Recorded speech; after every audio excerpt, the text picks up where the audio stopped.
Welcome to A Foretold Affair.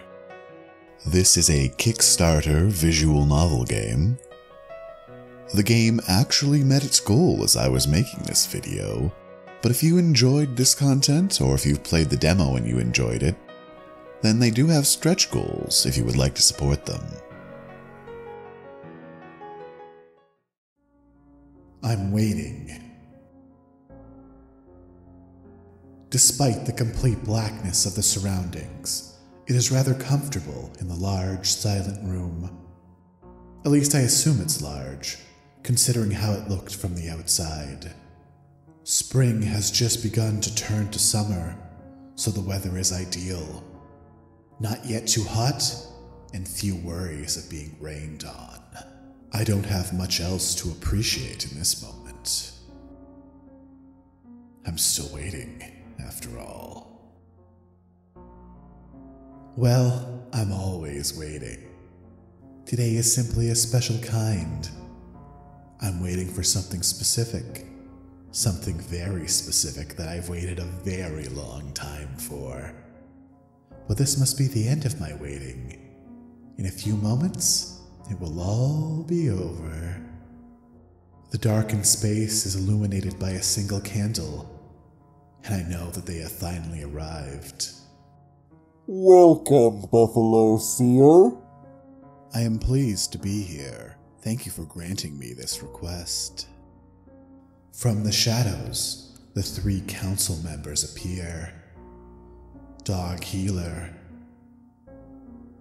Antelope Breeder, Bird Seer.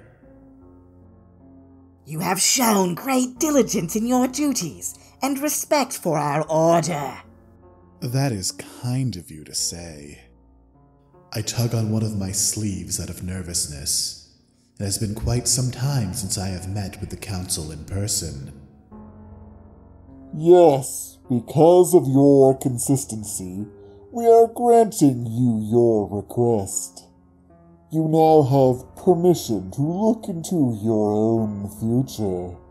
At that statement, I almost tore a hole in my cloak. I've actually done it.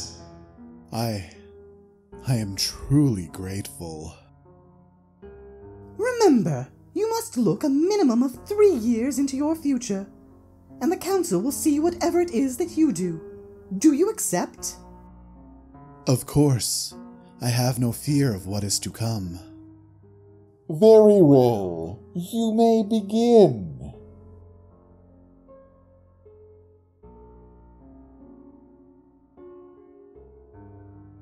All around me, lights begin to spread, looking like sunlight filtering through clear water. The sight is mesmerizing, more sacred than ever, because for once, it is my own.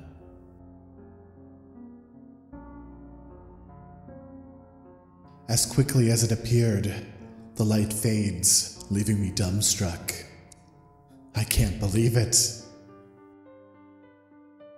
You all must have seen it as well. Have I made a mistake? Was that truly correct? The council appears once more before me, none of them speaking. Even without seeing their faces, I can tell from their stances that they are somewhat uncomfortable with what we saw here today.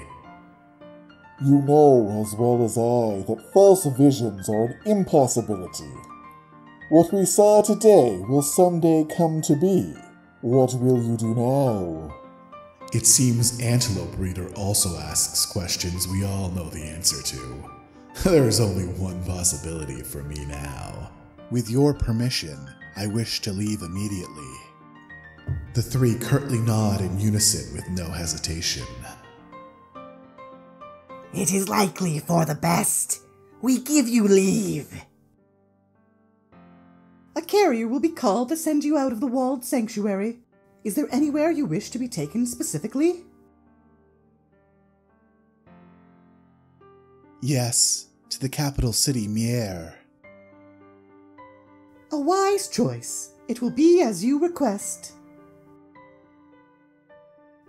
Dog Healer and Bird Seer fade into the darkness, leaving me alone with Antelope Breeder. My mind is racing. It's too much. Buffalo Seer. With a start, I return to the present. Yes? The supplies you will need for your journey are being brought now. After that, you will be sent on your way. I understand. Good. Do not let your vision of the future blind you to present necessities. Many have gone astray and endured undue hardship through such negligence. The society of normals is not meant for us.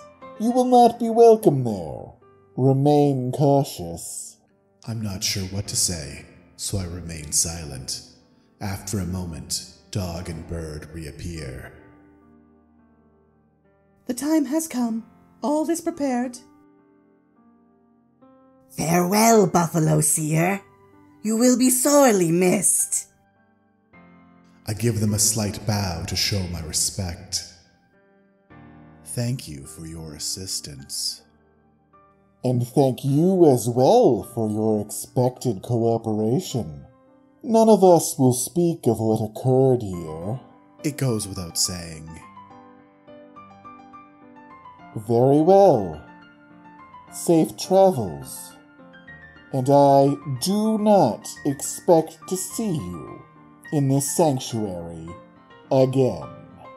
The tone on the last part of the statement makes it clear that is a thinly veiled demand, rather than a simple statement. I can't keep the smile off my face. We are certainly agreed.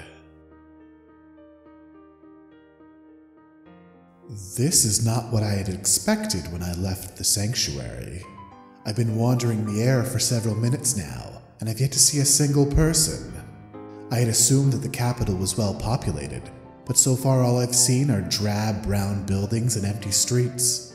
Not exactly impressive. The summer sun is likewise a nuisance. Feeling much hotter in this place with so much metal around. Why is no one on the street? There is no reason for this. Just as frustration is about to completely overtake me, a woman comes running into the plaza. She spots me, then proceeds in my direction. Finally, someone to talk to. Excuse me, but could you answer a couple of questions for me? The young woman bounds directly to me and grabs my arm, tugging to encourage me forward. No time to talk now. Come with me, quick. Too bewildered to resist, I allow myself to be dragged along. I'm not entirely sure if the drastic situation change from completely uneventful to dramatic is a good thing or not. Why are you grabbing me? Where are we going? I'll explain later. Just keep moving. We rush along the deserted streets until we enter a kind of business district. Along one side were various storefronts, all closed. On the other is a far too small for my liking railing across the edge of the land fraction. The pace seems wholly unwarranted considering there aren't any other people around. Getting my bearings once more, I try to speak up. What are we running from? There's no one here. Unfortunately. You just don't see them yet. Trust me, it isn't safe. The young woman pauses as another figure appears. He is a tall, well-dressed man who seems to be in great distress. My guide runs towards him, waving to get his attention with one hand while still pulling me along with the other. Over here! The man looks confused upon seeing the young woman and remains motionless where he stands. Without hesitation, the odd lady seems to assault the man, pushing him into a nearby doorway as soon as he was in arm's reach, and then taking up a position in front of him. They're coming this way! Hide here! The man nods, looking less confused and more concerned. He ducks down as if trying to disappear. The woman moves me into a place where between the two of us, the man becomes totally hidden. Appearing satisfied, She smiles in an unusually nonchalant way, as if nothing had ever happened. Sorry for the delay. You can go ahead and ask your question now. For a moment, I'm unsure what to say. It all happened so quickly. Was this your plan? No, the plan was to keep running, but since he happened to be here, I don't think that's going to work anymore. Now the plan is to stand here. That's not actually the question you had for me, though, is it?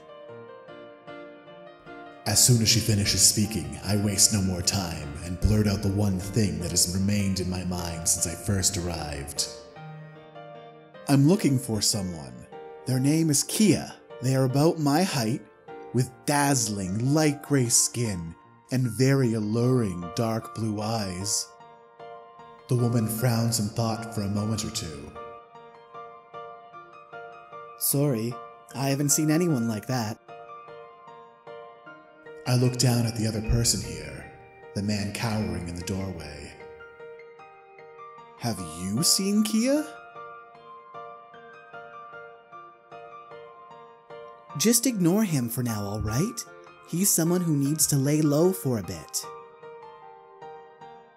The man looks up apologetically, choosing to speak regardless of the woman's suggestion. I'm afraid I haven't seen or met anyone by that name either. My apologies. It's fine. I expected as much. You don't seem like someone who's particularly helpful.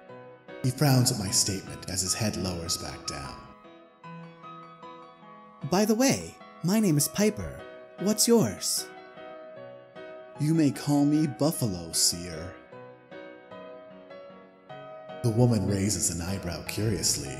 I imagine my name is not terribly common in these parts. Alright then, Buffalo Seer. I actually have a question for you. Before she can ask, two figures appear at our side, sliding in without making a sound.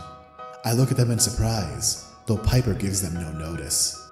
One of them is a woman with very peculiar eyes that seem to glow. The woman lifts her hand, and I see what looks to be a gun pointed at us. Good afternoon, Piper. And company? I don't suppose you've seen Duke January anywhere, have you? Piper does not answer, so I decide to speak up. I've never heard of anyone with the name January before. The woman turns to me with a critical expression. She was, strangely, unconcerned with me until I spoke. You must be new here.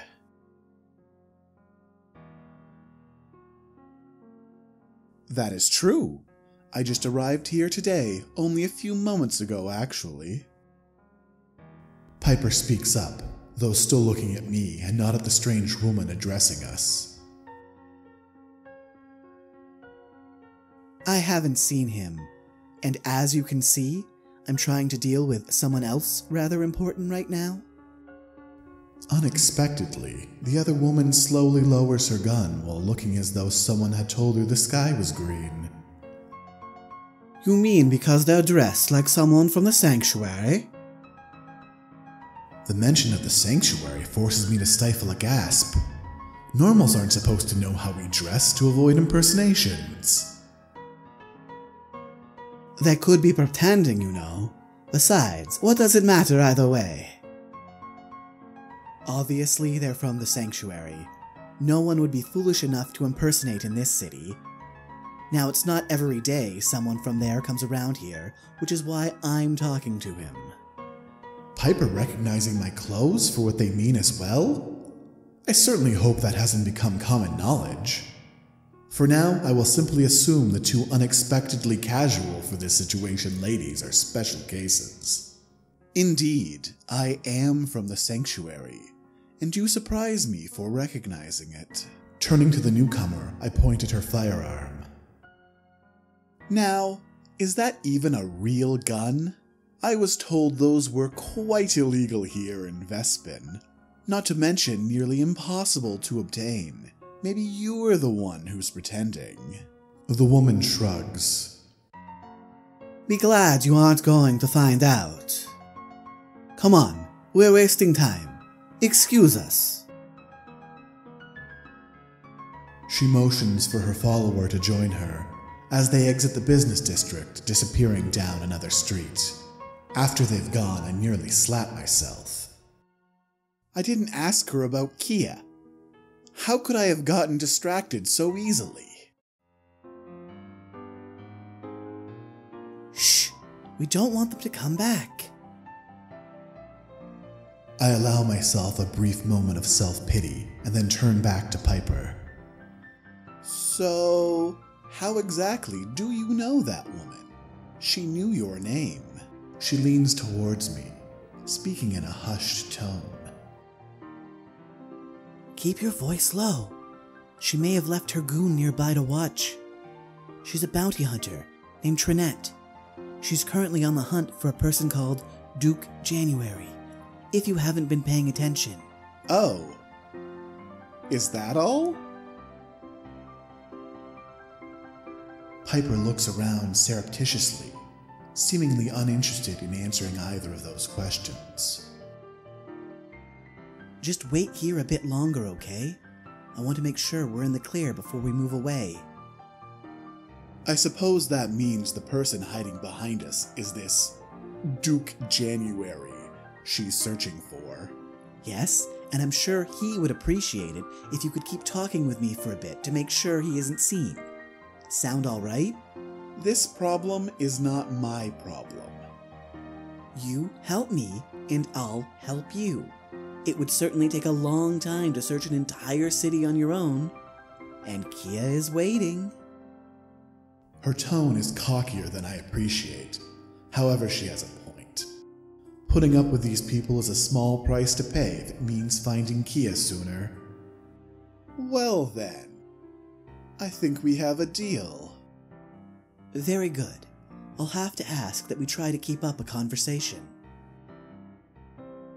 Or at least the illusion of one. Certainly.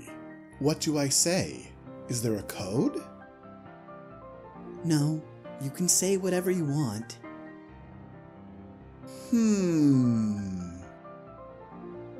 My eyes briefly drift over to the important Duke. He's still crouching down near the ground and appears to be shaking slightly. I'm a bit impressed someone of his size can compact themselves that much. Are you and this man friends, perhaps? Most people around here know who the Duke is by name, me included.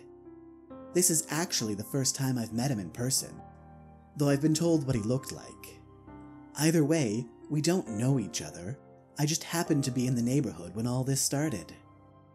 She looks around again. Isn't constantly looking around one of the most suspicious things a person can do? But let's not talk about the Duke for a bit. I knew she didn't mean it when she said I could talk about whatever I wanted. Why don't you tell me about yourself? What brings a person from the sanctuary all the way to Mier? Oh, the best of reasons. You see, I was permitted to look into my own future. In my vision, I discovered that in a few years' time, I will be married to someone outside of the sanctuary. Of course, I left as soon as possible to find them. The man behind us speaks up while raising his head to look in our direction. Pardon me for asking, but is Kia the person you are referring to? Yes, my vision of Kia was so clear, I could recognize them anywhere if only I saw them. What a wonderful gift to know something like that. I hope you find them. I appreciate the sentiment, but hope is not a factor. My vision of the future is secured, so it is only a matter of time before I find Kia. You really shouldn't talk yet, Duke. Looking somewhat abashed, the Duke falls silent again and lowers his head, returning to the complete ball form. So if you're a future seer, why did you look into your own future? I thought that was the #1 thing seers weren't supposed to do. Believe me, I understand the consequences far better than you ever will. Besides, I only viewed one time and have no intention to use the power on myself again. January's head snaps back up, eyes are alight with curiosity, and he speaks again despite Piper's warnings. You mean you'll never use your power again? Not that necessarily. I could always use it for others, if I so choose. Why do you ask? Well, if you can use it for others, perhaps you would be able to show me my future. Piper gives January a stern look, which I ignore. That I can do, if you wish. Oh yes, I rather think I would. Piper shakes her head, finally relaxing completely. I suppose there's no need to keep quiet now. We haven't been jumped any of the half a dozen times we've drawn attention to the situation, so I think it's safe to say we're not being watched. With a grateful sigh, January emerges from his hiding place. Now that he's standing upright, I have to crane my neck to look into his face. I miss when I got to look down on him already. With a warm smile, he turns to me. Tell me, how long does it take to view one's future? Only a few moments. Wonderful. Could you do it right now? Certainly. All you need to do is hold still. I could also show you your future if you'd like, Piper. No, thank you. That's a shame. Well, one more opportunity to use my powers is grand enough, so I shouldn't complain. Fine. Now, what would you like to see? I recommend not looking too near to the present, Duke. Knowing what's going to happen close to your own time generally doesn't work out in the viewer's favor. She's right. How much does she know? I recommend at least a few years. 3 is the typical minimum. Very good. Please show me my future 3 years from now. Then just keep still for a moment. He closes his eyes and remains motionless. I direct my powers towards him, and he begins to give off a soft light. After the light fades, the Duke smiles broadly and sighs. It is immediately apparent some type of weight has been taken off his frail-looking frame. Thank you, Seer. You have greatly relieved my mind. I'll never be able to repay this. He seems so excited, I'm actually surprised he didn't literally leap with joy. I am not able to see what you saw myself, so it is good to hear it was something desired, Duke. As for repayment, finding Kia is all I need. I again thank you. My circumstances presently are not ideal, but I will do whatever I can to help find Kia. And please, you may call me January. Of course, the same goes for you, Piper. Sure. If you two are finished, then I suggest we move on. Piper points, and I notice another person dressed like the goon from earlier coming towards us. Oh. We both follow Piper down a side street and dash through a section filled with what appear to be homes. She keeps us moving at a pace that's hard for me to maintain, though January lopes along easily with his long legs. He moves in a breezy manner, almost like he's enjoying this now. His future must be excellent indeed. After a while, however, neither January nor I can keep up with Piper, who appears to have been well conditioned to such exertions. She notices us lagging behind and comes to a halt, giving us time to catch our breaths. Grateful for the break, I lean down and take deep breaths. The airflow is somewhat hampered by my mask, which was certainly not made for this kind of work. Did we lose them? Swiveling her head from side to side, Piper listens intently to our surroundings. again giving the impression that being chased is not a new occurrence for her. After a moment, she narrows her gaze and gives a reply. I still hear something. We have to keep going. Are you both ready? January shrugs. If we must. Don't concern yourself with me. Just lead the way. I certainly hope they aren't forgetting that I'm only here because they're supposed to help me find Kia.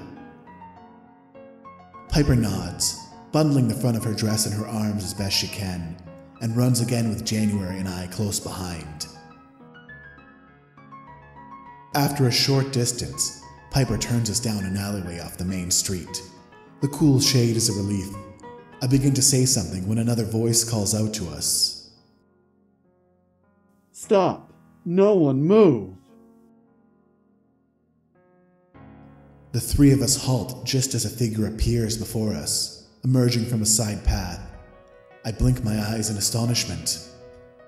It's them! Even with a red scarf and their hair covering much of their face, I could recognize Kia anywhere.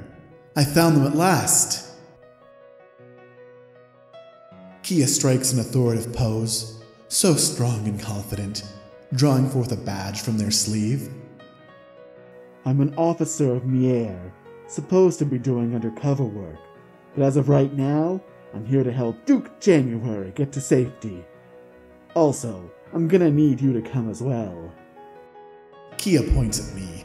I can't help smiling. Of course. I'll go anywhere you need me to. Don't be hasty, Seer. Remember, it is illegal for you to be dressed the way you are here in Mier. They want to put you in jail. Do not ruin this moment for me with your useless concerns, January.